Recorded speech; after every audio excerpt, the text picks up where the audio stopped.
എപ്പോഴും അപ്പത്തിന് ചമ്മന്തി കറിയല്ലേ ഉണ്ടാക്കുന്നതെന്ന് വിചാരിച്ച് ഇന്ന് ചമ്മന്തി വറുത്താട്ടോ എടുത്തത്. പിന്നെ കൂടെ തന്നെ മുട്ട പുഴുങ്ങിയതും കൂടെ ഉണ്ടാക്കി. അപ്പം ബ്രേക്ക്ഫാസ്റ്റ് ഇക്കാക്കും കൊടുത്തിട്ട് ഞാൻ തുണിയെല്ലാം മടക്കാനായിട്ട് നിന്ന് കേട്ടോ.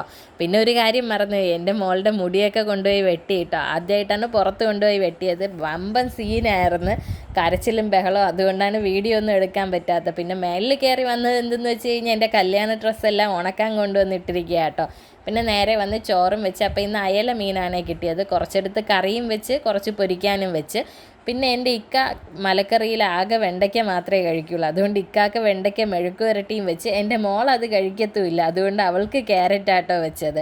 പിന്നെ എല്ലാ ചട്ടിയും കൂടെ എടുത്ത് ചീത്താക്കണ്ട, അതെല്ലാം ഒന്നിച്ച് കഴിവേണ്ടി വരുമല്ലോ എന്ന് വിചാരിച്ചിട്ട് ഒറ്റ പാത്രത്തിലാട്ടോ എല്ലാം ഉണ്ടാക്കുന്നത്. ഓരോന്നായിട്ട് ഉണ്ടാക്കി മാറ്റും, അടുത്തത് ഉണ്ടാക്കും. ഞാൻ അവസാനം പൊരിക്കാനുള്ള മീനും അതിൽ തന്നെ വെച്ച് കേട്ടോ. പിന്നെ നേരെ ചെന്ന് ഞാൻ കൈയോടനെ പാത്രമൊക്കെ ഇങ്ങനെ കഴുകി വയ്ക്കും, കാരണം ഒന്ന് നിരന്ന് കിടക്കണം എനിക്കിഷ്ടമല്ല കേട്ടോ. പിന്നെ എല്ലാം ഉണ്ടാക്കി കഴിഞ്ഞ് പോയപ്പോഴാണ് ഓർത്തത് ചമ്മന്തി ഇരിപ്പുണ്ടെന്ന്. പിന്നെ അതും കൂടെ ഒന്ന് ചൂടാക്കി എടുത്തേ.